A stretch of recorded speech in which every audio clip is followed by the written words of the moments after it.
Okay, so I think this is gonna work. It is loading. So like I said, growth and decay notes posted on Schoology should be somewhere at the very top.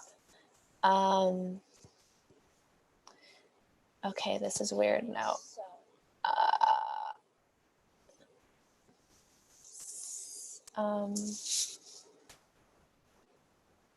Okay, I see that it's live, it's working. Okay, we are going to, I'm also going to record this in the cloud. So that way, in case it doesn't work on YouTube, I still have this saved and I can share it with Gabe as a backup, but I'm hoping that this YouTube thing will work. So that should be good. All right. Is anyone having any issues finding the notes? Are we all finding it okay?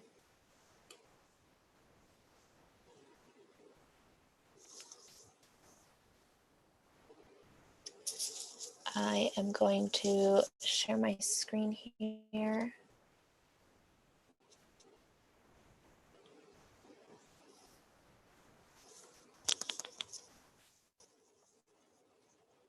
As soon as this loads. Okay.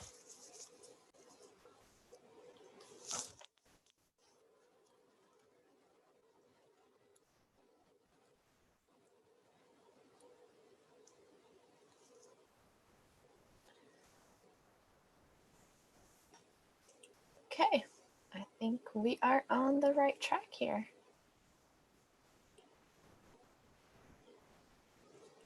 Sorry, I have a dozen screens opened up, so let me make sure I can see everything that I need to see in case you all send me a message through chat. I want to be able to see it, and right now I can't see it, so let me find where it went just in case.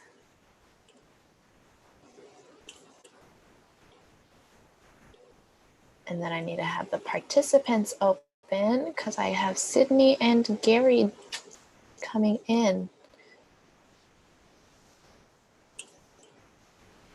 Okay, sorry. Hopefully this is just giving you time to get those notes out and ready to go. Growth and decay. Okay. Awesome.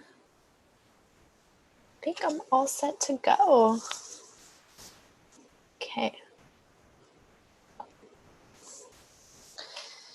So on the screen, hopefully you can all see here the notes. And this is what you should have found on Schoology.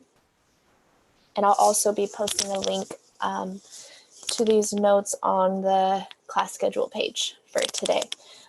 So you can find it either way. And then also my goal, once I finish at the end of the day, I'm going to upload the solutions to the notes also, just so you have every kind of mode of things available to you. Okay. So last week or the week before, I guess, when before we went on spring break, we went over separation of variables.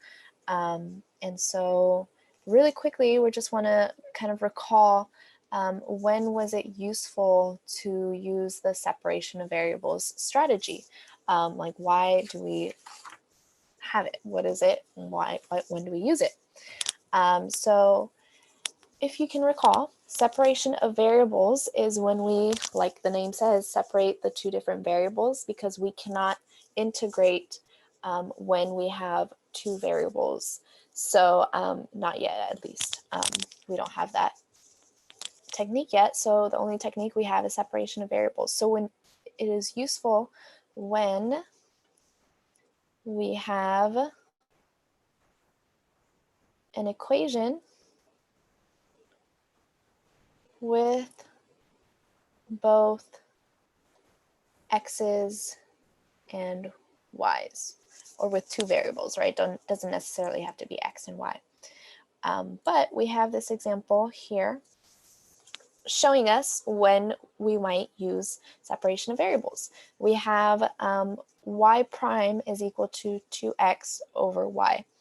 And it says solve the differential equation. So what it means to solve the differential equation means to take the differential or take the derivative and turn it into its original function, that's y function in this case. And so in order to do that, when you have a derivative, you want to go backwards to the original, we need to integrate. And so we see here y prime equal to 2x over y. We can't just write in the integral and go with it, because 2x over y, we can't integrate that if there's two variables. So this is where the separation of variable comes in. And so what I like to do, if we see y prime, I tend to change that to this notation because it's kind of easy for me to see how I need to separate the variables, because y prime, remember, is the same thing as dy over dx, the change in y over the change in x, just different notation. So we want our y's all together and our x's together. So I would need to multiply by y, which would give me y dy, and then multiply by dx to both sides. So I would have 2x dx. So now that we've separated the variables, we can integrate and just integrate. The integral of y will be 1/2 y squared. And remember, the plus c we can just add on to the very end. And then the integral of 2x will be x, oh sorry, 2x. That will be x squared, because we add 1 to the power, it becomes x squared, and then we multiply by the reciprocal. Since we have this 2 here, 2 times 1/2 just goes to 1. So we end up with 1/2 y squared is equal to x squared plus c. So we have our constant there. And then we said before, you know, it's nice to be able to solve for y, or at least to isolate the y, not necessarily maybe solve it. But if we have 1/2 y squared, it'd be nice to just multiply everything by 2. So that way, at least we have y squared is equal to 2x squared. And we can just leave it as plus c, because c is already just a constant number. So if you multiply everything through to it, it still maintains that equality. So that would be our solution here for the differential equation. That would be our general solution. Obviously, it's not our particular solution because we don't have any point that we know is in the equation. So it's general because we have a plus c still. Okay. So that's a little review from what we did before we went on spring break. If we have any questions, let me know. I'll be checking here the group chat. But now we will be talking about the growth and decay application of differential equations and integrals. We kind of discussed the coronavirus, and you know, we saw the different graphs of it, and we even talked about like the exponential growth of it. And I said it's going to be related somehow. We're going to see the application. We're going to connect the dots. So this is where we're going to start to see the application and see kind of how it works. And then hopefully we'll kind of come back around and go full circle to that kind of first assignment that we did. So it says here, in many applications, the rate of change of the variable y is directly proportional to the value of y. So if y is a function of time, the proportion can be written as what we see here. dy over dt is equal to k times y. So this dy over dt portion right here, this represents the rate of change of y. Okay, so it's the rate of change of y, and actually I might even add on to that with respect to t, which is time. So it's the rate of change. Remember, we talk about rates all the time. We know that's what calculus is all about, is the rate of change. So dy over dt is the derivative, it's the rate of change. And then we have the equal sign, which, you know, in math language, when we translate it to words, is what we normally translate equals to. And then lastly, we have this k times y, and that will translate to the part where it says directly proportional to y. We see that kind of written out right there, directly proportional. So our variable of proportion here is the k. K represents any constant number that is being multiplied to y. So we have this value of y, and we have the rate of change, which is directly proportional to y. So it's like maybe y is one size, then the rate of change is going to be that y times some number, times 2, times 3, whatever k is equal to. So they're directly proportional. If y gets bigger, then obviously the rate of change is going to get faster or change to become bigger as well, because it's directly proportional. Okay, so that's what this equation here, dy over dt equal to k times y, is representing. And in words, we know that it is the rate of change of y with respect to t time is proportional to y. So proportional, whenever you kind of see that word proportional, you should kind of right away start thinking k times something. K is usually the letter that we use, when really though you can use any variable you want, but k is normally what we use as that variable to represent proportionality. Okay. And so this is our rate of change. It's an equation of rate. And then we can come up with a general solution. So just like over here, we started out with this with this rate of change, and then we found the general solution. We can do the same with this rate here. And without kind of going through the proof of it yet, we see here that it's going to equal c times e to the k times t. So c, remember, is that same c that we add when we do the integrals. We kind of did an example before where we saw that it became this this solution, and we're going to go through it right now, go through the proof of it. But just to kind of point out, so this is the general solution to that equation. So if you ever have a rate of change that is directly proportional to, in this case, y, right? If you have dy over dt and it's directly proportional to y, then you can figure out what y is. You can figure out its general solution from that by going straight to that equation. And because this general solution is an exponential equation, this k value is a number.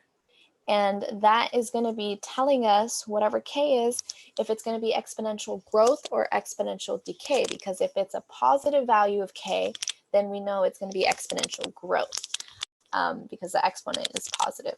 And then if it's negative, if k is less than 0, we know it would be decay. It would be going downwards. But let's do the proof of this theorem here. So we start with the rate, which is dy over dt is equal to k times y. So we're given this rate and we want to find the general solution of it. Well, what do we need to do? We need to get our variables together, right? So separation of variables. We technically don't have a t in the equation, but we don't want to keep the t over on the side of the y's because then we can't integrate it. So I have a y here. I want to get that to the other side with this dy. So I'm going to have to divide by y, and then I'm going to have to multiply by dt. So that will give me 1 over y times dy is equal to k times dt. So that is my separation of variables. K is technically a number. It's not technically a variable. It's representing some kind of constant. So that's why we can keep it over on the side with the t, because we know it's going to work as if it's a number, right? Imagine it's like 2 dt or 3 dt or whatever it is. So that is what we have as our setup here. And now we can integrate either side, just like we did in the previous example. So the integral of 1 over y will equal ln absolute value of y. And the integral of k, the integral of any number, is the number itself times the variable. So it's going to be k times t, because the variable of integration is t. We have dt right there. And you don't want to forget plus c. Okay, so that is our general solution, but we do want to solve for y. So we did this in an example in our notes before going on spring break.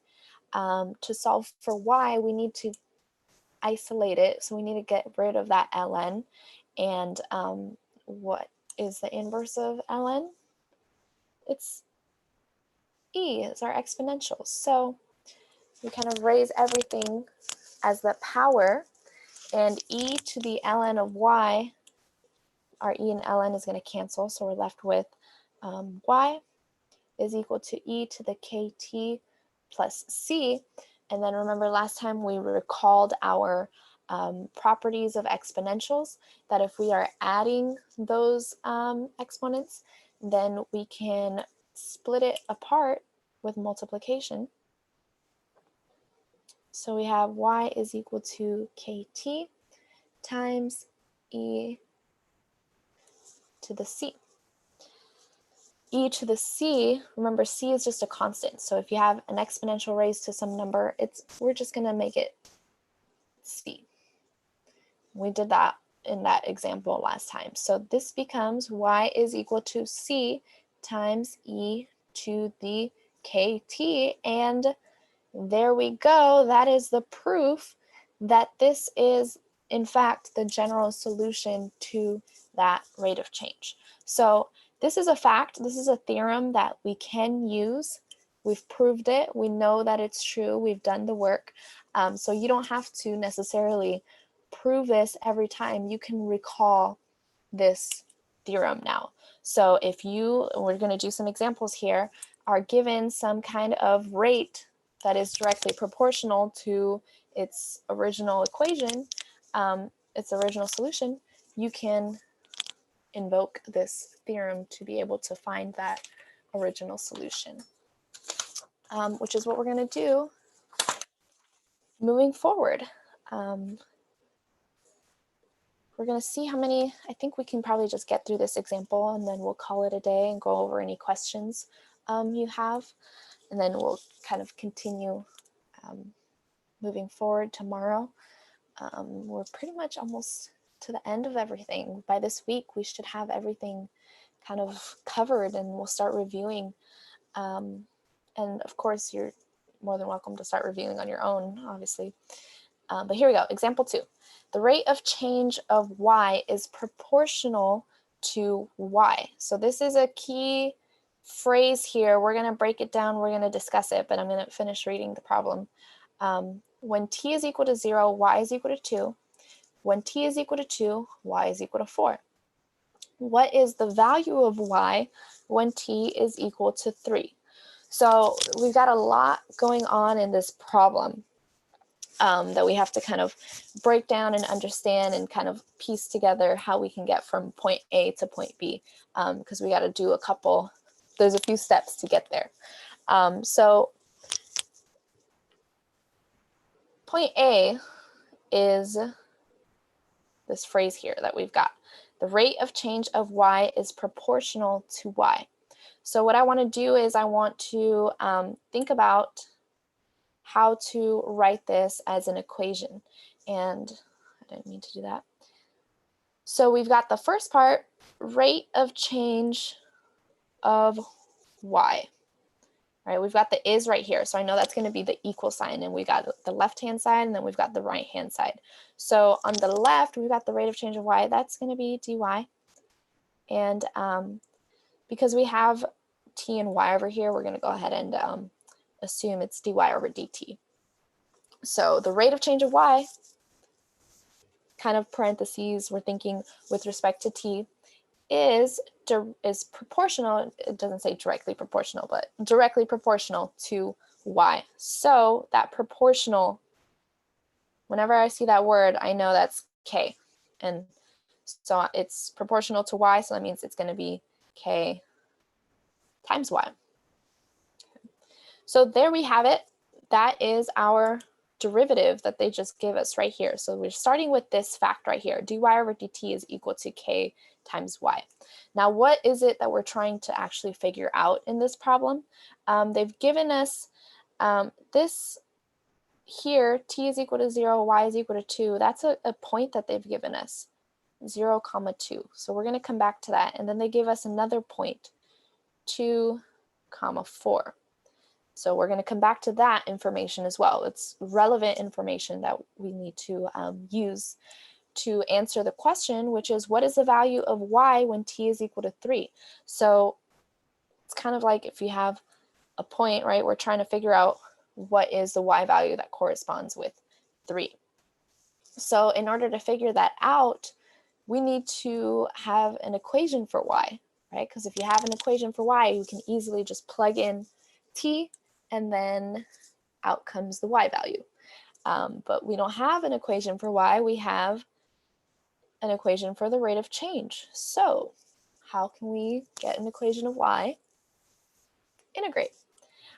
So actually, if you look at this rate of change, since we have this direct proportionality, all we have to do, we don't even have to integrate, we just recall the theorem. So now we know y is equal to c times e to the kt. Because remember, we did the work. It's right there. We did that proof.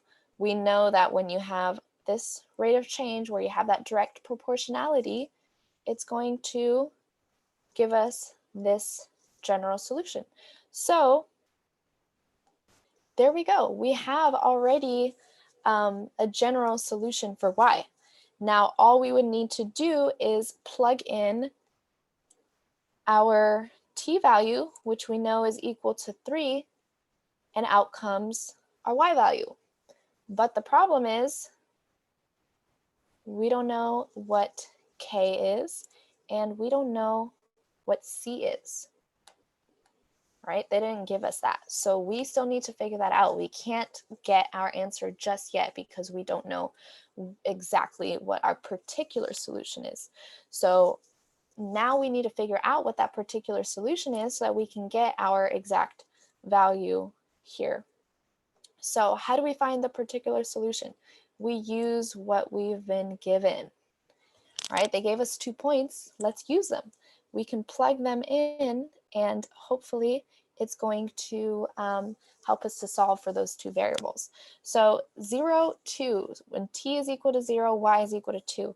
I'm going to plug 2 in for y and 0 in for t.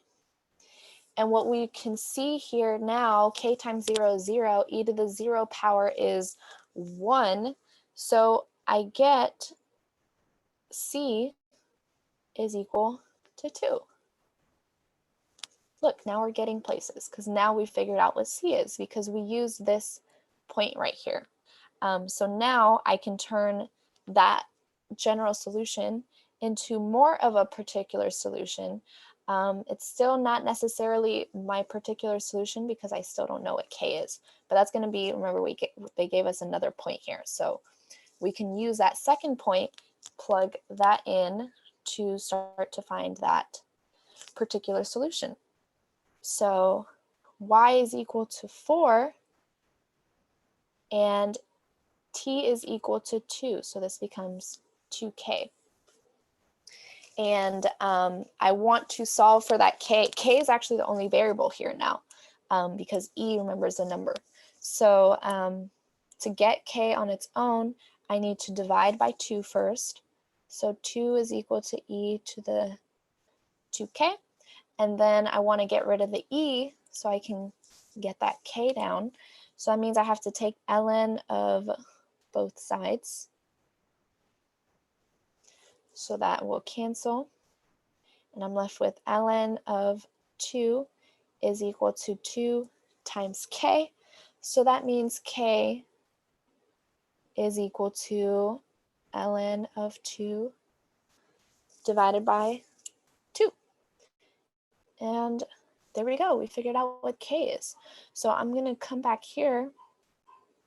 Now I can write a particular solution. I know y, and I should be using this. My handwriting isn't as large and messy.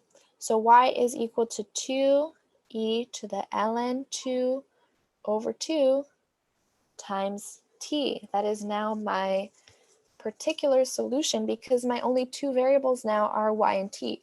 So that means I can plug in a t value and then that will give me the corresponding y value, which is what we need to do to answer this question here.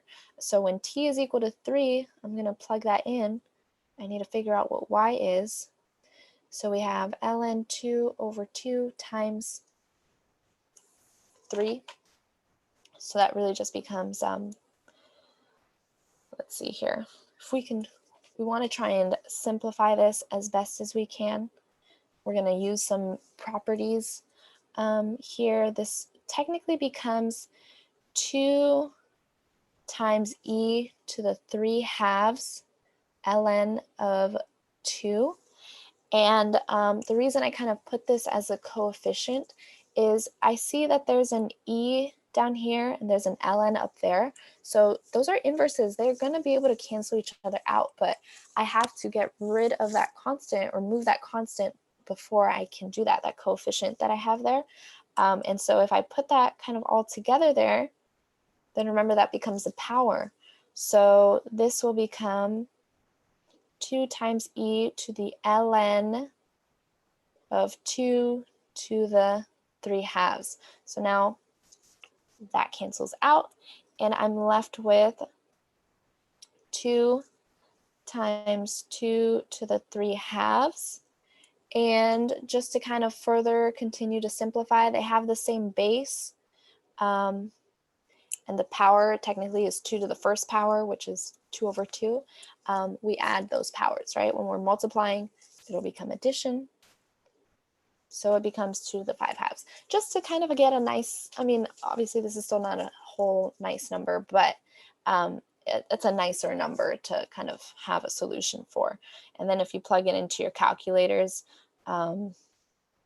y is approximately equal to 5.657. Okay. And that would be the solution there. That would be our answer. That's what we wanted to find, was what is y when t is equal to 3. So that would be our answer there.